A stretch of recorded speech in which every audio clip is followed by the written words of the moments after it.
Okay, I have one last warm day to do some stuff, so I'm just doing all the sealing up of these windows and also the brick molding on the door. I'm just kind of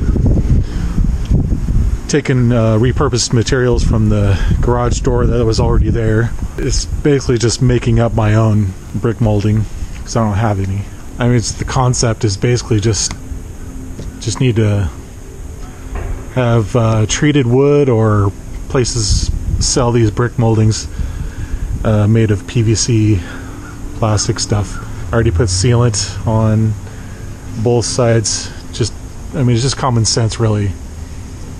I mean, this is the very outer part of the building, so you just need everything sealed. So do the same thing over here. I'm just repurposing everything as I always do. Even this little rain diverter, I cut some of it off over there to use on this other door.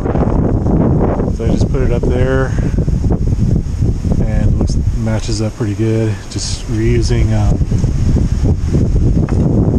other little pieces right in there. And this is how I figured out how to fix this problem, and I've shown this in video before, that I had to adjust for the wall that was being pushed out from the foundation. And so this door frame, the door jamb,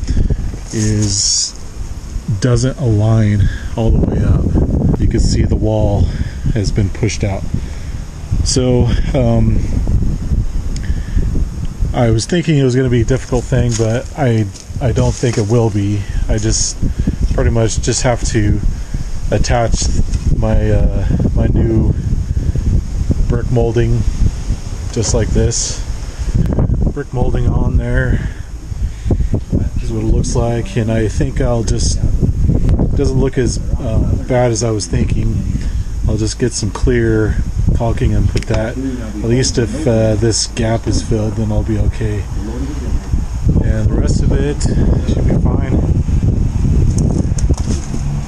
I know it's kind of dark out here, but I found these springs useful to make the spacers I need for my heat shield.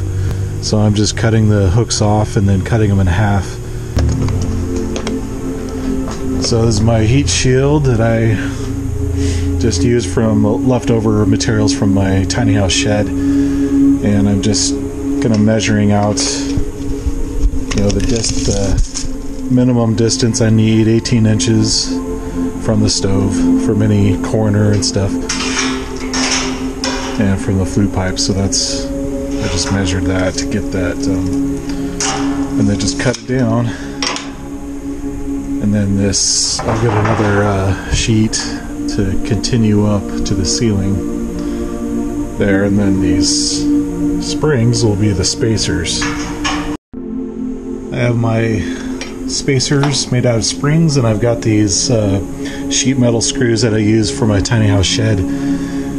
So that's all I'm using. These will work perfect because it already has a washer on and everything, and a self-tapping tip. Set them in just like this. Screwed in. Should be pretty easy. I'll show you when it's done. Okay, heat shield is on. I'm going to do just a final trim piece when I get the trim up there for the wood part, and then I'll just show you real quick what it looks like. So those little spring spacers did very well.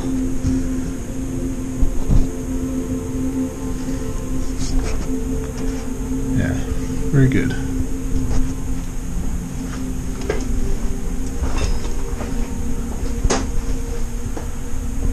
So the final two things on the stove is the rain collar, which I feel like I just had to bite the bullet and buy one because I was trying to find metal that was going to work.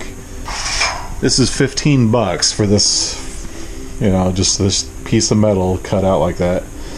That's why it bugged me so much. But And this sheet of metal was from my shower tote thing.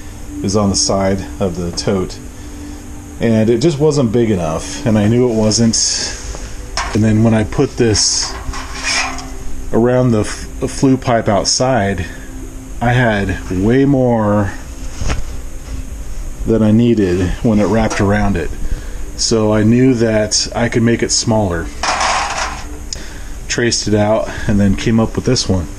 So now I could return this, get my 15 bucks back, and I had a template for what I needed. Alright, got my rain collar here. Has plenty of extra space. Here's the $15 one. It's got a little tab and a bolt to screw it together. And here's the free one.